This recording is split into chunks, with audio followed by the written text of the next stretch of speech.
namamu di atas segala nama Tuhan. Sungguh Engkau layak untuk dipuja dan dipuji.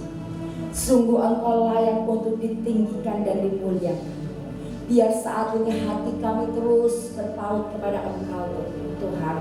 Kami terus mau memuji Engkau, meninggikan Engkau, mengandalkan Engkau.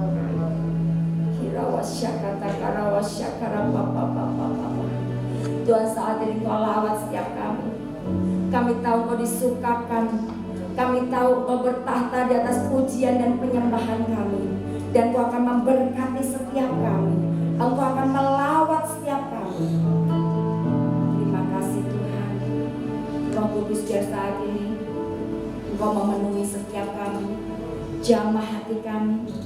Siapkan hati kami Tuhan. Boleh menjadi tanah yang subur. Ketika benih firman ditabur, boleh merespon dengan baik. Thank you Lord. Berkati tim pujian, tim musik, jerih lelah mereka tidak pernah sia-sia. Terima kasih Bapa.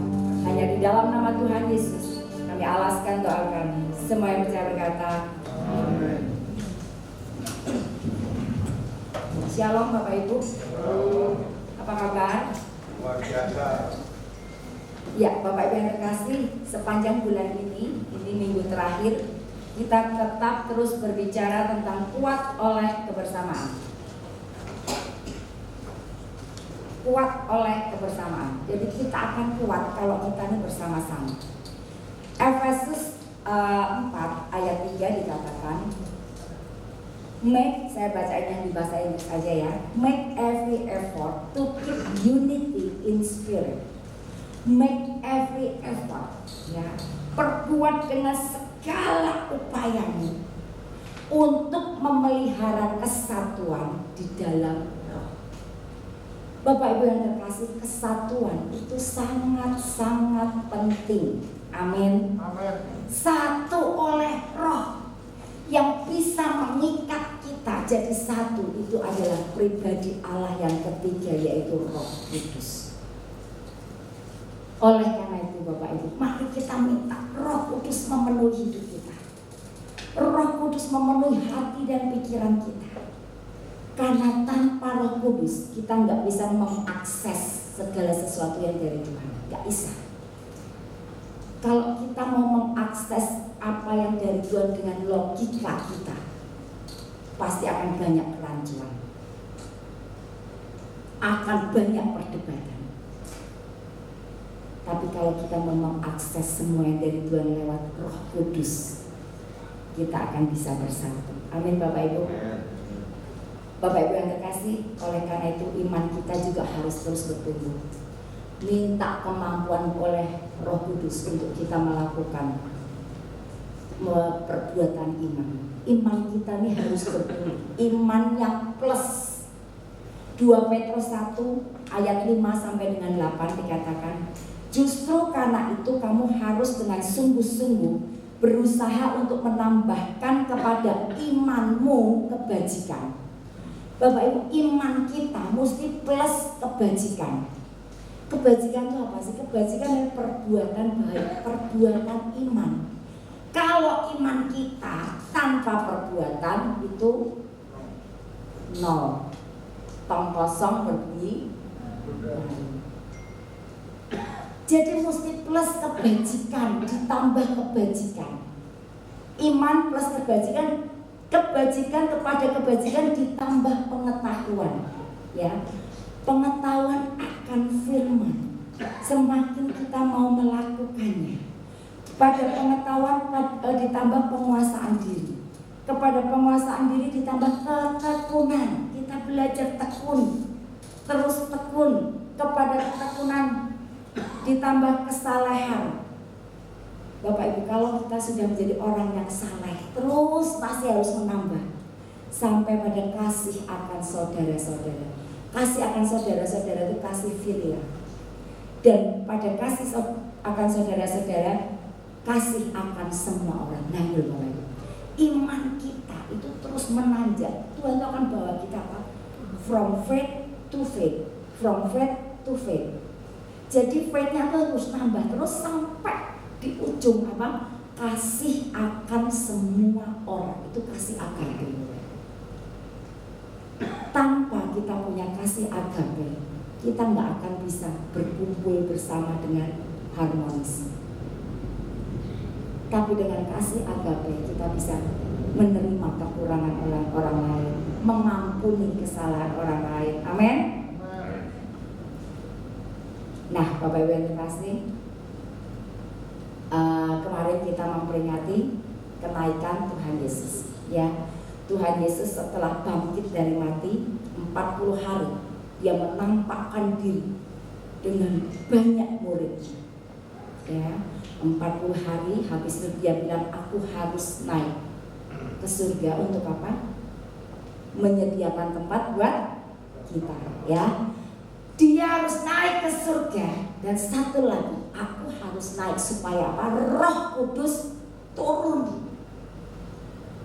Bapak Ibu, selama Tuhan itu di dunia, dia hanya bisa menyertai para muridnya, orang-orang yang dekat dengan dia secara fisikly. Dia nggak maha hadir. Makanya kenapa dia harus naik? Roh Kudus turun. Roh Kudus ini, Roh Allah inilah yang akan menyertai setiap kita, yang akan mengurapi setiap kita, sehingga kita bisa mengerti all about Jesus. Amin. Makanya judul khotbah hari ini adalah all about Jesus. Kita mau mengerti semua tentang Jesus. Ya, tujuan khotbah adalah kalau dibantu. Tujuan khotbah adalah ingin mengerti tentang Yesus sehingga kita bisa mengenal Dia dengan benar. Nah, Bapak Ibu yang terkasih, hari ini kita mau belajar dari Lukas pasal 24. Kita mau eksegesi di situ. Kita akan lihat dari ayat 13 sampai dengan 24. Ya, saya akan bacakan buat Bapak Ibu menyimak. Ya. Pada hari itu juga 2 orang dari murid-murid Yesus pergi ke sebuah kampung bernama Emmaus yang terletak kira-kira 7 mil jauhnya dari Yerusalem. Dan mereka bercakap-cakap tentang segala sesuatu yang telah terjadi. Ketika mereka sedang bercakap-cakap dan bertukar pikiran, datanglah Yesus sendiri mendekati mereka, lalu berjalan bersama-sama dengan mereka. Tetapi ada sesuatu yang menghalangi mata mereka, sehingga mereka tidak dapat mengenal Dia. Yesus berkata kepada mereka, apakah yang kamu percakapkan sementara kamu berjalan? Maka berhentilah mereka dengan muka muram. Seorang dari mereka namanya Kleopas menjawabnya, adakah engkau satu-satunya orang asing di Yerusalem yang tidak tahu apa yang terjadi di situ pada hari-hari belakangan ini? Katanya kepada mereka, apakah itu? Jawab mereka, apa yang terjadi dengan Yesus orang Nazaret? Dia adalah seorang nabi yang berkuasa dalam pekerjaan dan perkataan di hadapan Allah dan di depan seluruh bangsa kami. Tetapi imam-imam kepala dan pemimpin-pemimpin kami telah menyerahkan Dia untuk dihukum mati, dan mereka telah menyalibkannya. Padahal kami dahulu mengharapkan bahwa Dialah yang datang untuk membebaskan bangsa Israel. Tetapi sementara itu telah lewat 3 hari sejak semuanya itu terjadi. Tetapi beberapa perempuan dari kalangan kami telah mengejutkan kami. Pagi-pagi buta mereka telah pergi ke kubur dan tidak menemukan mayatnya. Lalu mereka datang dengan berita bahwa telah kelihatan pada mereka malaikat-malaikat yang mengatakan bahwa Ia hidup. Dan beberapa teman kami telah pergi ke kubur itu dan mendapati bahwa memang benar yang dikatakan perempuan-perempuan itu, tetapi Dia tidak mereka lihat. Bapak Ibu yang terkasih, dari kisah 2 murid Yesus yang dalam perjalanan ke Emmaus, ya, kita lihat semua namanya murid, Bapak Ibu.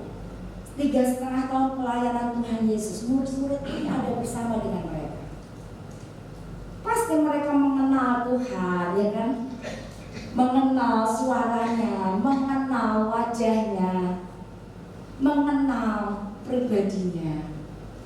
Seharusnya mereka cukup mengenal.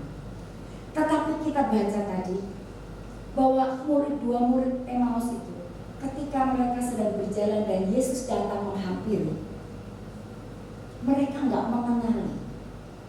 Mereka nggak mengenali bahwa itu Yesus. Kenapa bisa begitu Bapak Ibu?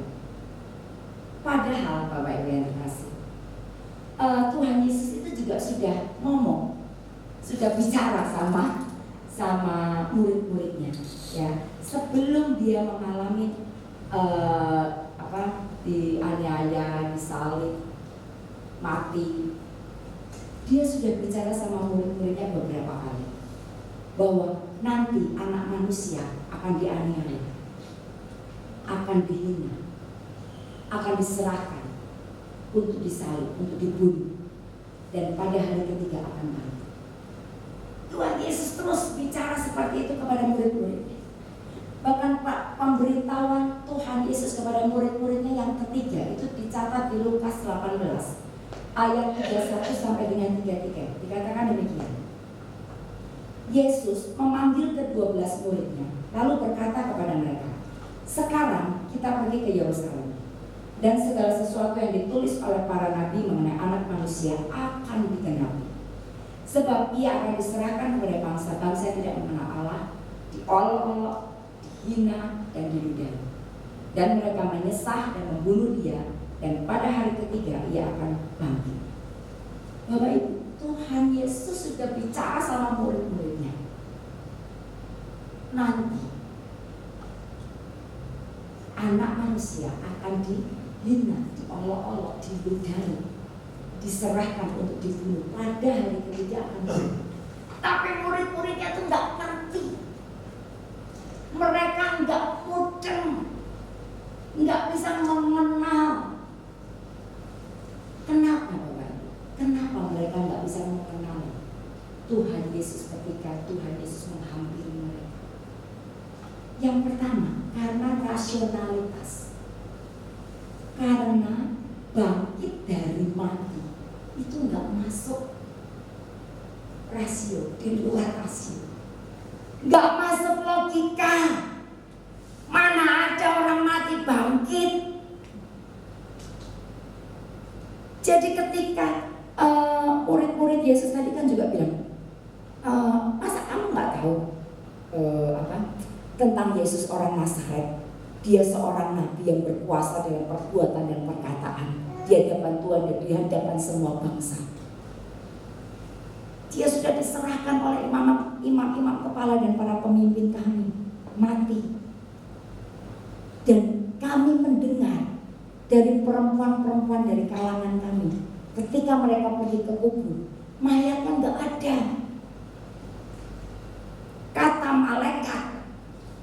Kata malaikat yang ditemui oleh wanita-wanita itu bahwa dia sudah bangkit. Mereka nggak bisa mengerti gimana bisa bangkit. Gak masuk akal.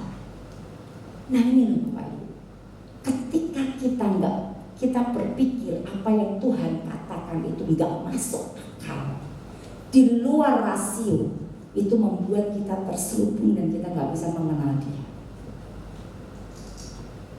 Itu yang pertama yang membuat mereka nggak bisa mengenal Yesus. Yang kedua, perasaan putus asa yang begitu mendalam.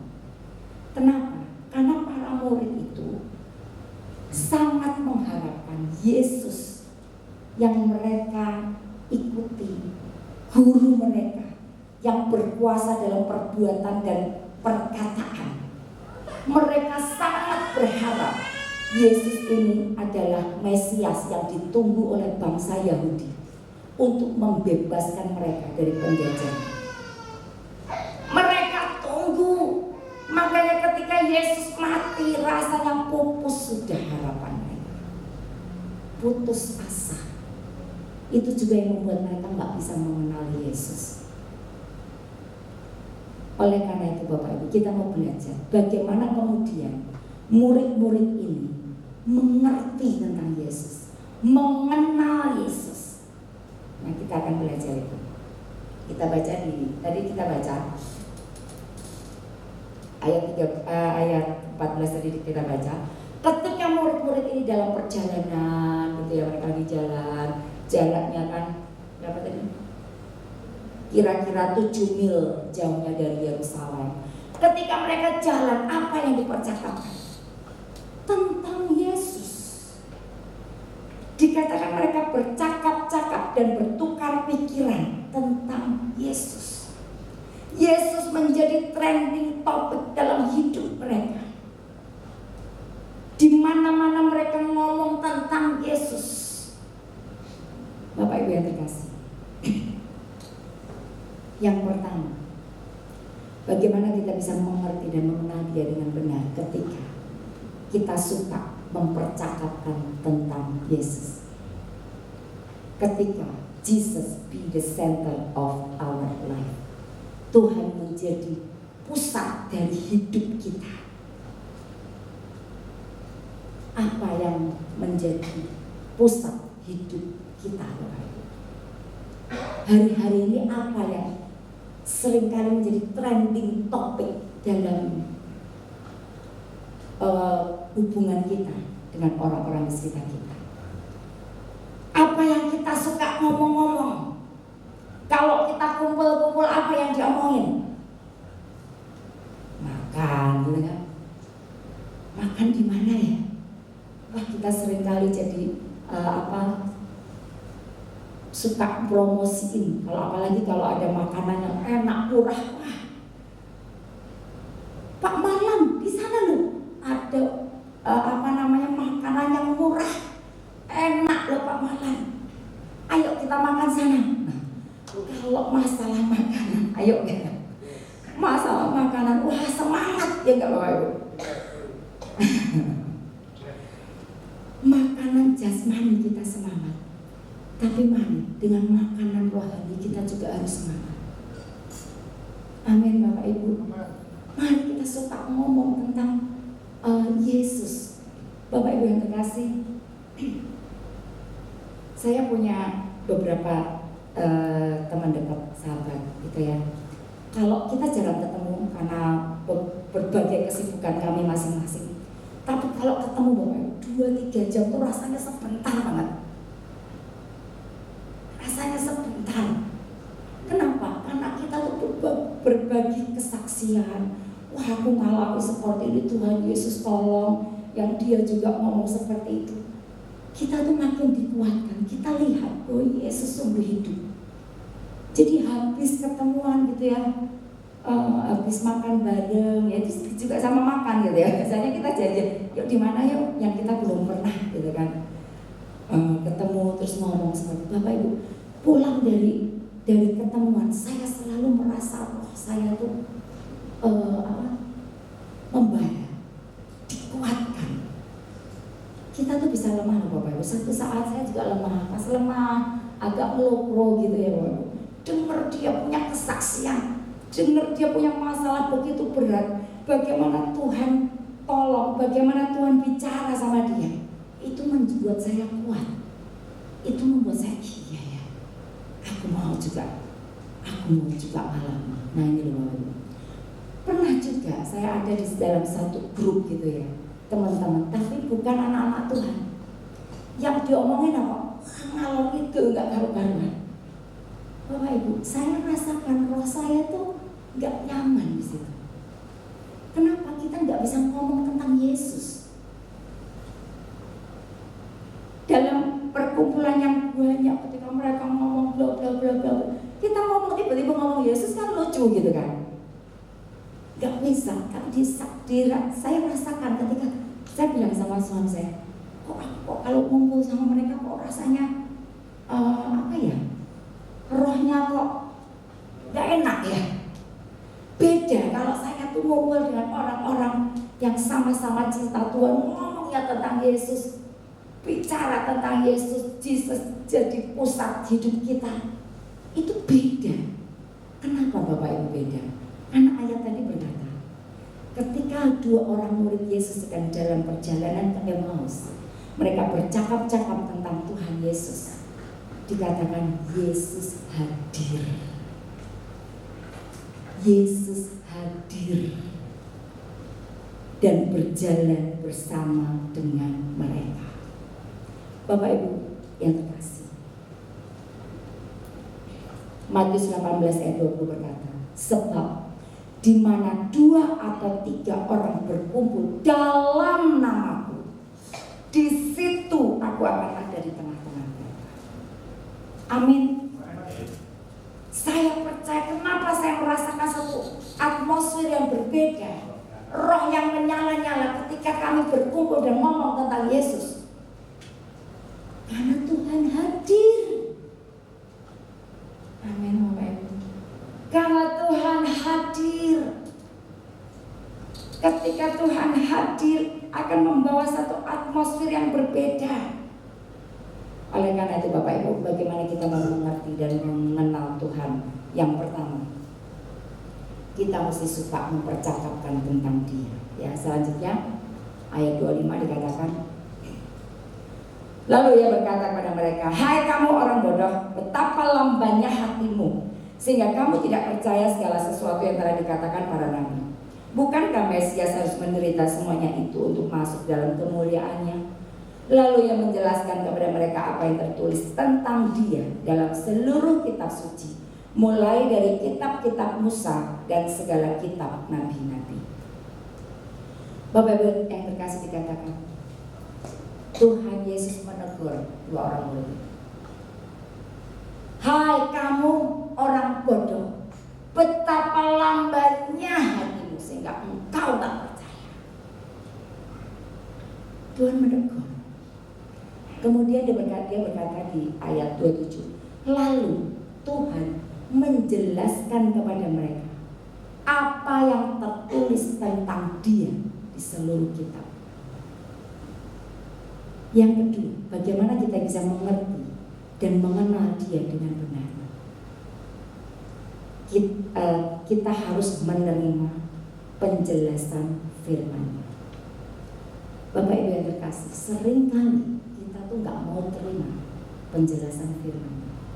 Kenapa 2 murid itu nggak mengenal Yesus? Karena dia nggak terima penjelasan firman-Nya ketika Tuhan Yesus ngajarin mereka, memberitahu mereka bahwa anak manusia akan disiksa, dihina, diolok-olok, diludahi, diserahkan untuk dibunuh, mati, dan pada hari ketiga bangkit. Mereka nggak bisa terima apa itu bangkit. Apa itu Mesias kok diolok-olok, dihina, mati? Nggak masuk akal, nggak masuk rasio mereka. Bapak Ibu, ketika kita nggak bisa menerima penjelasan firman Tuhan, kita sedang menolak. Kita nggak akan bisa mengerti tentang Tuhan. Ketika kita nggak bisa menerima firman Tuhan yang berkata, kasihi musuhmu. Enak kan musuh kok dikasih. Jangan balas kejahatan dengan kejahatan, kalahkan kejahatan dengan kebaikan. Lihat-lihat dulu dong jahatnya kayak apa, sebesar apa dia merugikan aku. Seringkali kita punya pemikiran sendiri. Kita nggak bisa terima penjelasan firman Tuhan. Nah ini Bapak, jangan kita menolak. Ibrani 12:25 berkata, jagalah supaya kamu jangan menolak Dia yang berfirman. Sebab jikalau mereka yang menolak Dia yang menyampaikan firman Allah di bumi tidak luput, apalagi kita, jika kita berpaling dari Dia yang berbicara dari sorga. Bapak Ibu terkasih, jaga supaya kamu jangan menolak Dia yang berfirman. Bapak Ibu yang terkasih, Musa ketika membawa bangsa Israel keluar dari perbudakan Mesir, bangsa Israel ketika di padang gurun, mereka banyak mengalami masalah, minta air lah, minta daging lah. Akhirnya banyak dari mereka menolak firman. Mereka bilang apa? Ayo kita angkat pemimpin, kita pulang ke Mesir. Mereka nggak percaya janji Tuhan bahwa Tuhan akan membawa membawa mereka ke tanah perjanjian, akan memberikan tanah perjanjian, mereka nggak percaya. Makanya mereka semua nggak luput, mereka binasa Bapak Ibu. Semua mayatnya berhantaran di padang gurun, kecuali 2 orang, Yosua dan Kaleb. Kenapa? Menolak firman Tuhan. Makanya tadi dikatakan apalagi kita, jika kita berpaling dari Dia yang berbicara dari sorga. Makanya firman Tuhan bilang kan Bapak Ibu, jangan mendukakan Roh Kudus. Kalau kita mendukakan Roh Kudus ini tidak bisa diampuni. Amin Bapak Ibu. Ayo kita mau sungguh-sungguh, kita mau menerima penjelasan firman apapun itu, sekalipun gak rasional, sekalipun gak masuk akal. Amin Bapak Ibu. Kisah Para Rasul 17 ayat 11 dikatakan, orang-orang Yahudi di kota itu lebih baik hatinya daripada orang-orang Yahudi di Tesalonika, karena mereka menerima firman itu dengan segala kerelaan hati, dan setiap hari mereka menyelidiki kitab suci untuk mengetahui apakah semuanya itu benar. Bapak Ibu yang terkasih, orang-orang Yahudi di kota itu di kota Berea, dikatakan lebih baik hatinya. Kenapa? Karena suka menerima firman. Mereka selalu menerima firman dengan rela hati. Apapun firman Tuhan, perkataan Tuhan, mereka terima dengan rela hati. Tapi nggak berhenti di situ, habis itu mereka menyelidiki. Nah, ketika mereka sampai pada menyelidiki, Tuhan akan menjelaskan. Seperti 2 orang yang menuju, murid Yesus yang menuju ke Emmaus. Ketika mereka bercakap-cakap tentang firman, Tuhan hadir dan Dia memberikan penjelasan. Ini loh, tentang aku tuh sudah ditulis dari kitab Yesaya 700 tahun sebelum aku lahir. Sudah ditulis di mana aku harus menderita, disalib. Semua sudah dijelaskan. Bapak Ibu yang terkasih, kalau kita mau menerima penjelasan firman Tuhan itu 2 Timotius 3 ayat 16 berkata, segala tulisan yang diilhamkan Allah memang bermanfaat untuk apa? Mengajar, menyatakan kesalahan. Ini salah kamu. Makanya Tuhan Yesus menegur muridnya, kamu tuh bodoh, lamban banget sih hatimu, kok tak percaya. Nah, firman itu juga menegur, menyatakan kesalahan, memperbaiki kelakuan, dan menuntun, mendidik dalam kebenaran. Nah, kita mau nggak? Kita mau nggak tegur? Seringkali kita tuh mendengar firman, mendengar, tetapi tidak mendengar. Habis mendengar, keluar, lupa.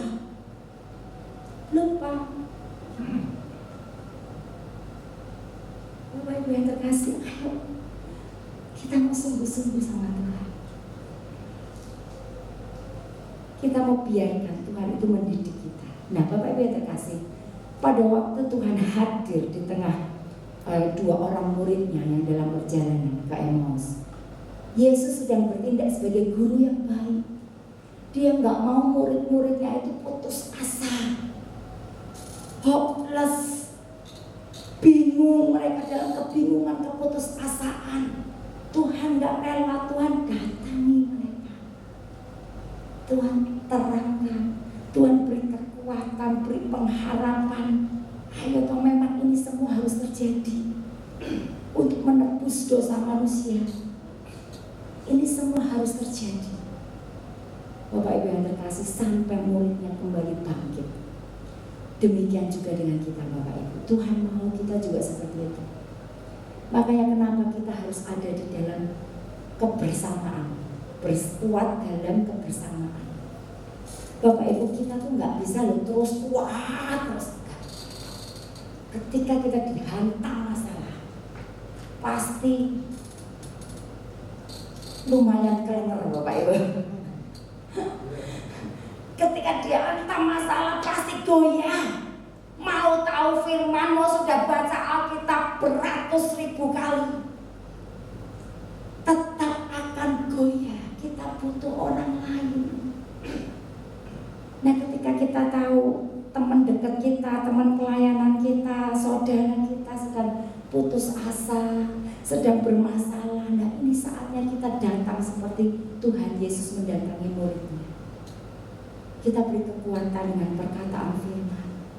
Jangan takut. Tuhan tidak pernah meninggalkan engkau. Dia Allah yang hidup. Dia pasti sanggup tolong. Ayo kita doain. Doa itu luar biasa loh Bapak Ibu.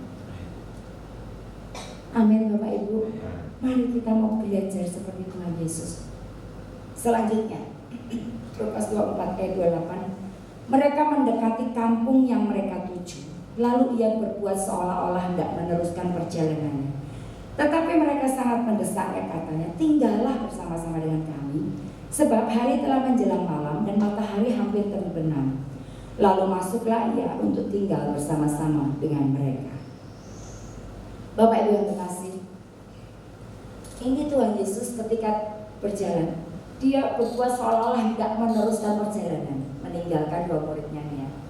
Lalu dua muridnya berkata, sangat mendesaknya. Dia bilang, ayo kau tinggal bersama-sama dengan kami. Dia mendesak, sangat mendesak. Bapak Ibu, kalau orang mendesak artinya apa? Dia butuh, aku mau lebih lagi diterangi. Aku mau lebih lagi, ayo terangi lagi firman. Ngomong lagi. Ngomong yuk, bicara yuk tentang firman. Hati yang haus dan lapar itu akan mendesak Tuhan. Pernah nggak kita mendesak Tuhan? Dalam doa kita, Tuhan lawat, Tuhan penuhi aku dengan roh. Ini hari-hari menjelang kudus, ayo minta.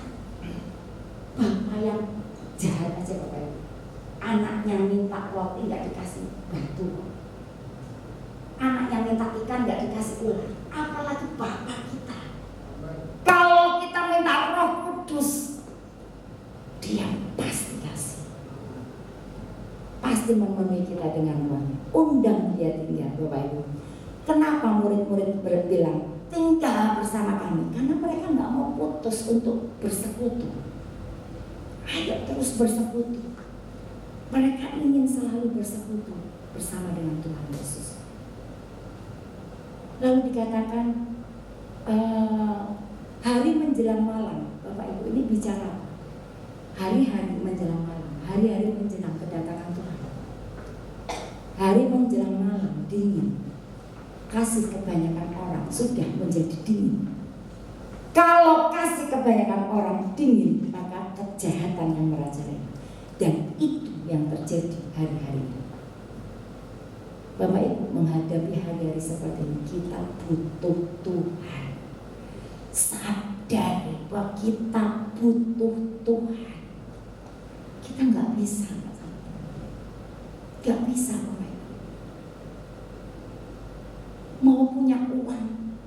Kita lihat waktu pandemi, orang-orang kaya punya uang, nggak bisa masuk rumah sakit, nggak bisa beli oksigen. Uangnya ada. Uang itu bukan segalanya. Tuhanlah segalanya. Kita punya masalah apapun, kalau kita punya Tuhan, kita akan cakap untuk menghadapi. Amin Bapak Ibu. Mari punya hati yang haus. Bapak Ibu, di Kisah Para Rasul 16 ayat 15. Ini adalah ketika seorang wanita pengusaha bernama Lydia. Dia pengusaha kain ungu. Kain ungu adalah kainnya raja-raja yang dipakai raja-raja dan pembesar-pembesar. Wanita ini businesswoman. Ketika dia mendengar penjelasan firman dari Paulus, dia bertobat, dia terima Tuhan, dia terima Yesus, dan dikatakan apa? Dia bawa seluruh anggota rumahnya, seisi rumahnya untuk dibaptis. Dan dikatakan di Kisah 16 ayat 15 dikatakan, sesudah ia dibaptis bersama-sama dengan seisi rumahnya, ia mengajak kami, katanya, jika kamu berpendapat bahwa aku sungguh-sungguh percaya kepada Tuhan, marilah menumpang di rumah. Ia mendesak sampai kami menerimanya. Ini Paulus yang bicara. Wanita ini mendesak kami untuk tinggal di rumah. Untuk apa? Dia ingin terus mendengar firman. Dia ingin terus bercakap-cakap tentang firman, tentang Yesus. Dia ingin bersekutu. Bapak Ibu yang terkasih, kalau kita konser, ke tempatan konser, ada yang rebutan ke tempatan konser. Seperti Lydia, tempatku aja, tempatku. Tempatku. Jadikan tempatku tempat bersekutu dengan Tuhan Yesus. Bapak Ibu, adakah hati kita haus dan lapar akan Tuhan? Adakah kita beri waktu yang terbaik untuk Tuhan? Waktu ibadah minggu, dengan mudahkah kita tukar hari minggu enggak ibadah? Ini jadi prioritas hidup kita loh Bapak Ibu. Sudahkah kita benar-benar sadar bahwa kita butuh Tuhan? Sudahkah kita haus dan lapar akan Tuhan? Kalau datang ibadah, ketika memuji menyembah Tuhan, Bapak Ibu, ini sangat penting. Tuhan itu sangat suka kalau kita memuji menyembah Dia, bukan kita berdoa, Tuhan berkati aku, Tuhan lindungi aku. Bukan itu yang mana. Tuhan mau kita menyembah Dia, meninggikan Dia, memuja Dia, memuji Dia. Kapan itu? Ketika kita dalam praise and worship. Saya sangat-sangat diberkati selalu dalam praise and worship. Tapi itu semua tergantung hati kita loh Bapak Ibu. Kalau kita nyanyinya nggak sungguh-sungguh, nyanyinya asal nyanyi, asal buka mulut, kita nggak akan dapat apa. Saya sering kali dapat jawaban doa, dapat kekuatan ketika memuji dan menyembah Tuhan. Itu kata-kata dari lagu itu bisa langsung nancep gitu. Benar-benar jadi ini loh, Tuhan itu sedang menjawab ini loh, aku tuh mengasihi kamu, aku tuh sangat mengasihi kamu. Aku tuh seperti nyanyian tadi yang dalam bahasa Inggris, Tuhan gak mau surga itu tanpa kita. Itu kata-katanya gitu loh. Dia mau surga itu, dia ada di surga bersama dengan kita. Dia mau itu. Itu kata-kata itu kan membuat saya, ya Tuhan, begitu kasih-Mu kepada kita, kepada kami. Nah ini loh Bapak Ibu, alami Tuhan lewat kita menyembah Dia. Kalau nyembah Tuhan, kalau datang jangan telat Bapak Ibu, puji Tuhan. Ayo bersorak buat Tuhan. Amin Bapak Ibu. Punya hati yang haus dan lapar akan Tuhan, minta Dia tinggal dalam hidup kita. Bapak Ibu yang terkasih, ayat 30 dikatakan, waktu Ia duduk makan dengan mereka, Ia mengambil roti, mengucap berkat, lalu memecah-mecahkannya dan memberikannya kepada mereka. Ketika itu terbukalah mata mereka dan mereka pun mengenal Dia. Tetapi Ia lenyap dari tengah-tengah mereka. Kata mereka seorang kepada yang lain, bukankah hati kita berkobar-kobar ketika Ia berbicara dengan kita di tengah jalan dan ketika Ia menerangkan kitab suci kepada kita? Bapak Ibu yang terkasih, begitu ada hati yang haus dan lapar akan Tuhan. Tadi awalnya apa? Bercakap-cakap. Jadikan Tuhan trending topik selalu dalam hidup kita, the center of our life. Ya. Kemudian Dia akan hadir dan memberikan penjelasan firman. Jangan berhenti sampai situ Bapak Ibu. Punya hati yang haus dan lapar, mendesak Tuhan untuk tinggal bersama, bersekutu bersama kita. Maka dikatakan Tuhan akan buka mata kita. Buka mata kita. Untuk apa? Untuk kita bisa mengenal Dia. Open the eyes of my heart, Lord. Open the eyes of my heart. I want to see You. I want to see You. Buka mata hatiku Tuhan.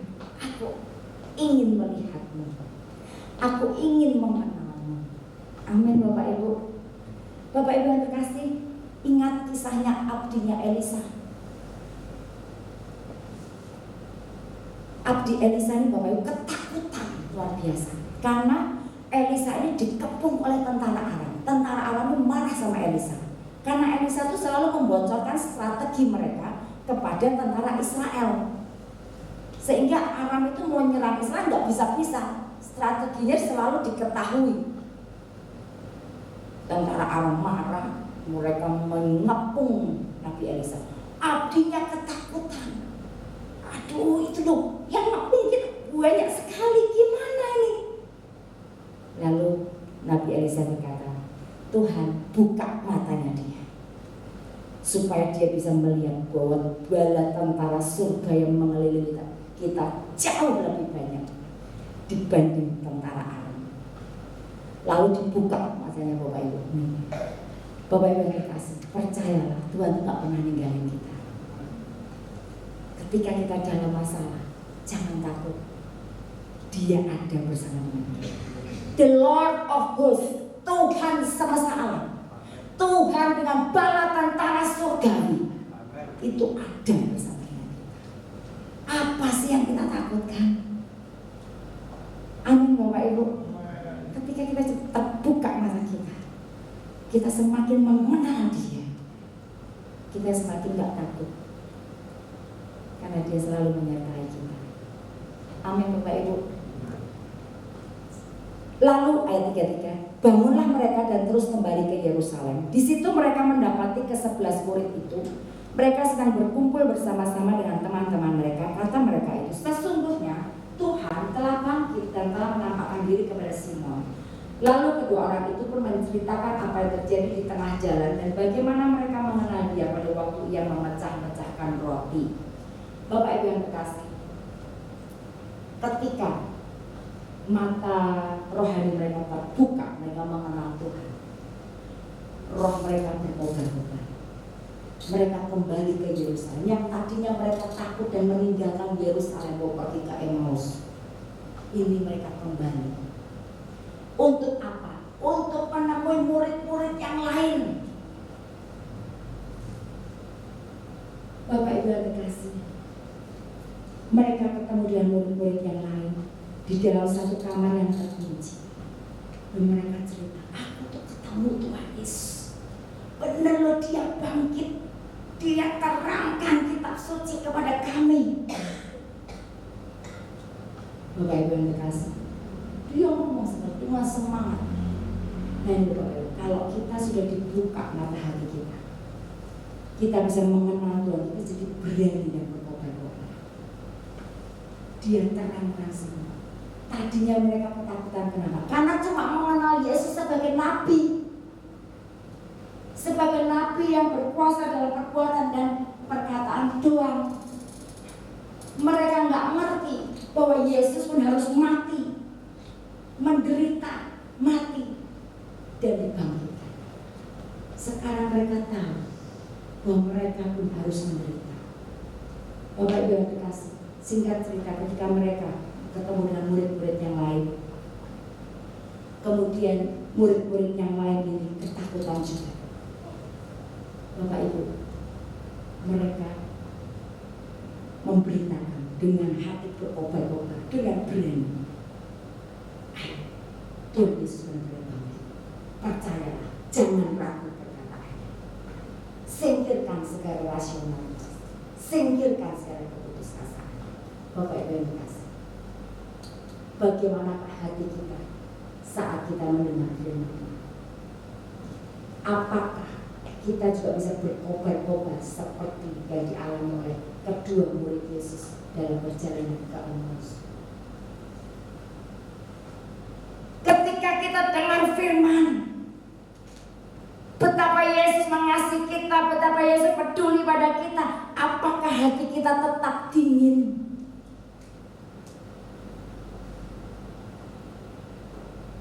Ini pertanyaannya Bapak. Apakah hati kita berkobar-kobar ketika mendengar? Kalau tetap dingin, berarti kita nggak punya hati yang haus dan lapar akan Tuhan. Kita hanya beribadah sebagai rutinitas saja.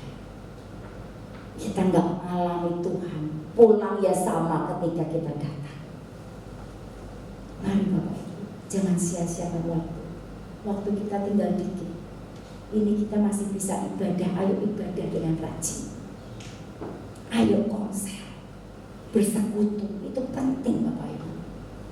Karena dikatakan ketika bersekutu, berbicara tentang Tuhan hadir.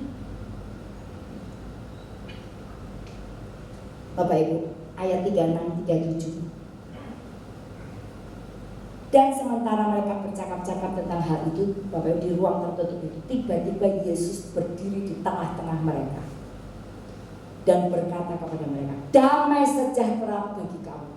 Wah, yang mereka terkejut Bapak Ibu, takut, menyangka hantu.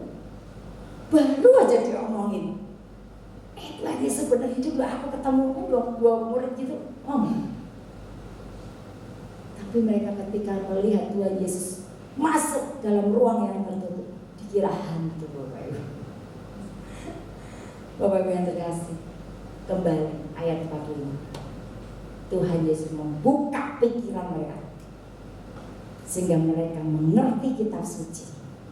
Mereka mengenal Tuhan dan Bapak Ibu. Begitu mereka dipenuhi oleh Roh Kudus, mereka menjadi murid-murid Tuhan, rasul-rasul yang sangat berani. Begitu mereka dipenuhi Roh Kudus, mereka berani menyampaikan tentang Tuhan. Mereka tahu bahwa aku pun harus menderita. Tuhan aja menderita, aku juga harus menderita. Amin Bapak Ibu. Petrus aja setelah dia menyangkal,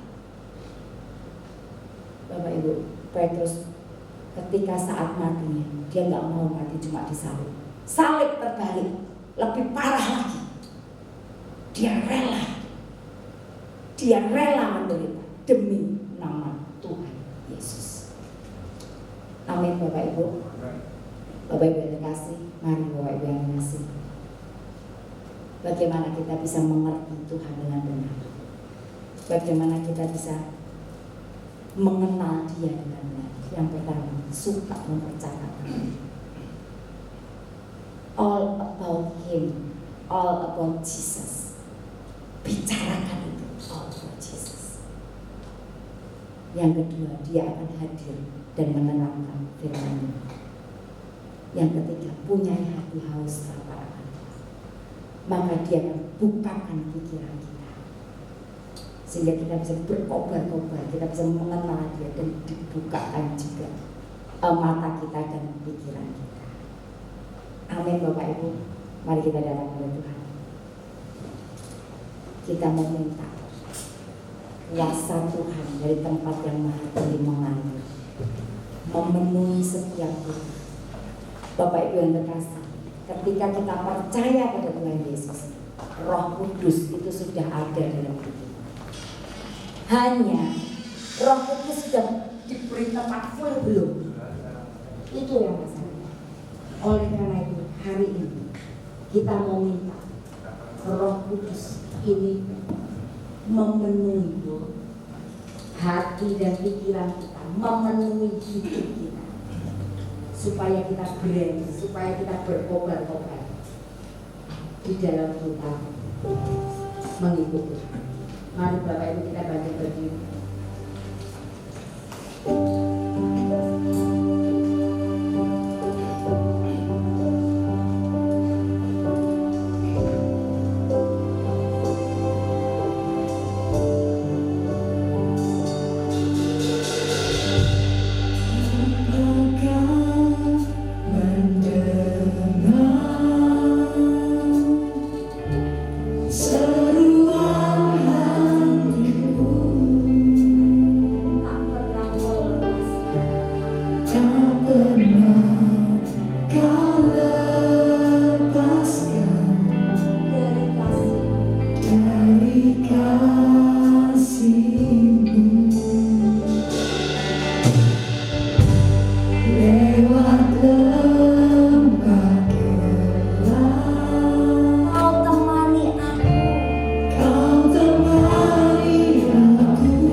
Kuasa dari tempat maha tinggi sudah mengalir memenuhi setiap kami. Kami tahu Kau yang kekal mulia sudah hadir di tempat ini untuk memulihkan setiap hati kami, untuk menjamah setiap hati kami Tuhan. Biar hati kami penuh dengan Engkau. Engkau menjadi center of our life, Lord. Engkau menjadi pusat hidup kami. Pikiran kami penuh dengan Engkau, sehingga kemanapun kami pergi, dimanapun kami berada, kami selalu mempercakapkan tentang Engkau. Tuhan, biar saat ini urapi setiap kami Tuhan, sehingga kami boleh terus mempercakapkan tentang Engkau. Engkau hadir dalam hidup kami. Tuhan, kami mau punya hati yang terus haus akan Engkau, lapar akan Engkau, dan biar yang memuaskan setiap kami Tuhan. Buka mata hati kami Tuhan, sehingga kami boleh melihat bahwa tentara surgawi senantiasa menyertai kami. Kami gak takut apapun Tuhan, kami tahu Allah yang besar, the Lord of hosts, ada bersama dengan kami. Terima kasih Tuhan, tanamkan itu dalam hati kami. Hanya di dalam nama Tuhan Yesus kami alaskan doa kami. Semua yang percaya berkata, amin.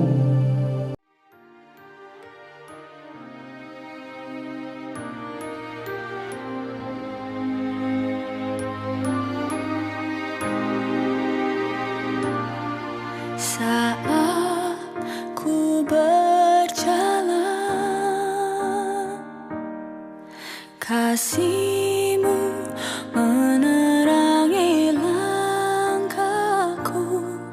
Takut, takut, takut bimbang, karena ku tahu Kau bersama.